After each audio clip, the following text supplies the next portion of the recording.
Hey guys, it's Brittany and I'm back with another video. In this video today, I'm going to show you guys how to make some double chocolate chip cookies. This recipe is really easy. I've made these a lot and they always come out really good. If you just want to make normal chocolate chip cookies, all you'd have to do is don't add in the cocoa powder, and they will be delicious chocolate chip cookies. This recipe is really easy. I love making it. They're pretty chewy and they're kind of crunchy on the outside, which is how I love them. If you like more of a cake-like cookie, you can always add in more flour. But if you want like a flat cookie, you can always add in more butter. But that's for another video. But anyway, I hope you guys enjoy this video, and I hope you make these cookies. So let's get started. I was editing this and I totally forgot to add. Keep in mind that this recipe is halved. I only needed to make a dozen cookies, and if I would have made the whole batch, then it would have been about 30 cookies. So I just have this recipe so I didn't have to waste any ingredients. So the full recipe will be in the description. So in case you guys are wondering, in case you look at the recipe and it's not the same in the video, all it is halved. That's it. So first thing you'll want to do is preheat your oven to 350 degrees. Next, in my bowl, I'm going to add half a cup or 1 stick of unsalted butter. I'm touching it to show you that it is soft. Yes, my hands are clean. I have washed them with soap and water. And then I'm going to add half a cup each of brown sugar and regular granulated sugar into the bowl. And I'm just going to use my Danish whisk to mix it all together. You can use a regular whisk, a fork, or a handheld mixer, or even a stand mixer. It's whatever you prefer, but as long as it is whisked together and incorporated and light and fluffy, you are fine.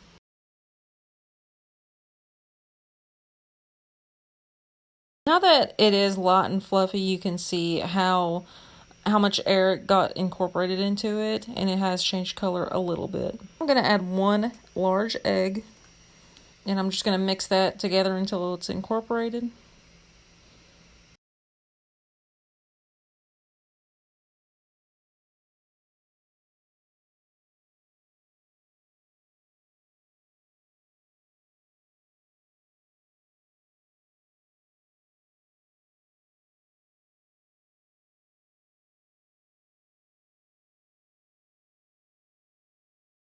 Now I'm going to add in 1 teaspoon of vanilla extract.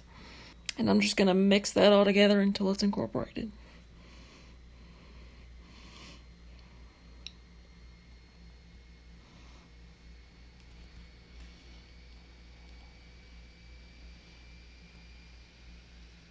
Now I'm going to add in half a teaspoon of salt and 1/4 teaspoon of baking powder.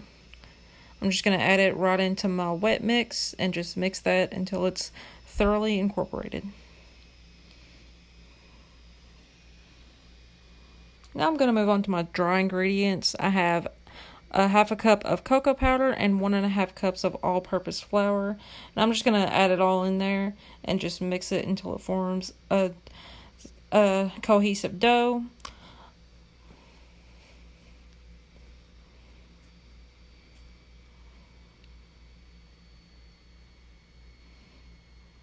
And now that this dough is formed, I have realized that it is a little bit too dry.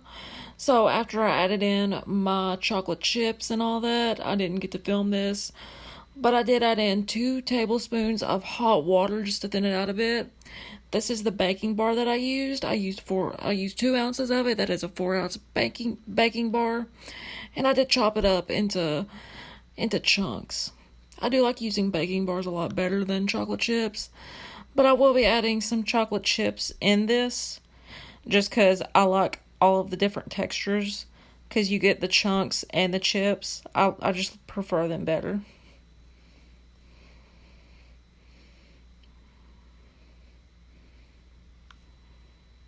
And now that I've added in my half a cup of chocolate chips, I have mixed it all together, and now I'm going to refrigerate it for about 30 minutes. I just put some cling wrap on it and I'm just going to refrigerate it for 30 minutes.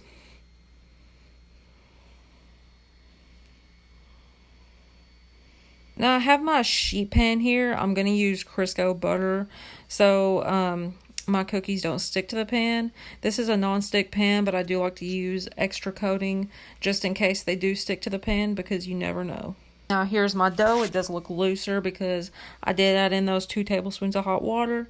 And I'm just going to use a small cookie scoop, and I'm just going to scoop them on there. Give them about a couple of inches of room. I put 6 on each baking tray.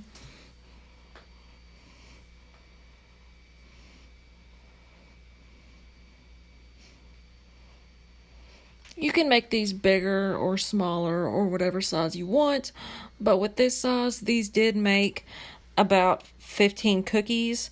They didn't spread out as much as I wanted them to, but I think that's because I added in too much baking powder. So, if you want them bigger, add in 2 scoops, or if you want them this size, just keep them the same as the cookie scoop that I have.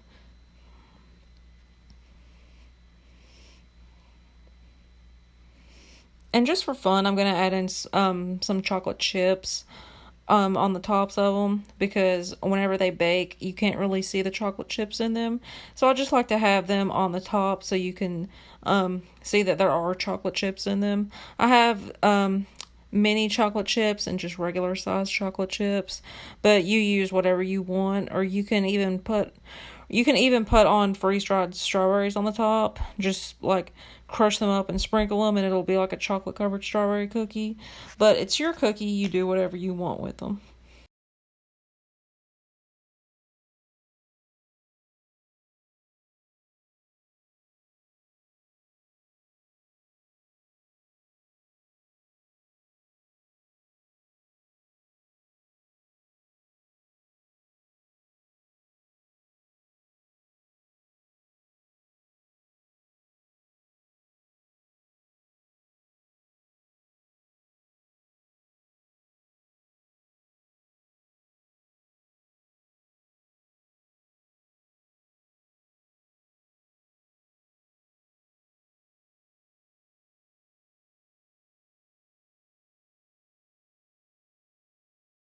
And now that the chocolate chips are put on, I'm going to place these in my oven, my 350 degree preheated oven, for about 10 to 12 minutes, or until the sides are firm. So now that the cookies are done, I was not able to sample the cookie because they were for an order. This order, she wanted 12 cookies, a dozen cookies, because I sell them like less than $1 per cookie. So, this batch made about 15 cookies, and I wasn't able to grab a sample before they were all eaten. But I did get a small bite of my boyfriend's, and they were actually really, really, really good. They was really fudgy and chewy on the inside, and it made me think of like a cookie brownie. So definitely make these cookies. They're so fun to make, super delicious, and they're just awesome. But again, if you don't like double chocolate chip, just omit the cocoa powder, and all you need to do is just make the recipe as normal, and you'll have regular chocolate chip cookies. You don't need to use a baking bar for these. You can just use regular chocolate chips. I like using a baking bar because I do love cutting up chocolate, and I think that the chocolate chunks of different sizes really, how do I say this?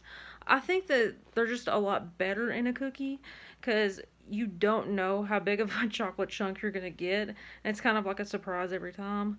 But I think that kind of the bitterness of the chocolate bar makes them taste a lot better, in my opinion. But that's just up to me. This is my recipe, but if you guys want to renovate it to fit your needs, definitely do that. I'll have the recipe down below in the description. It'll be written out and all that. So I hope that you guys enjoyed this video.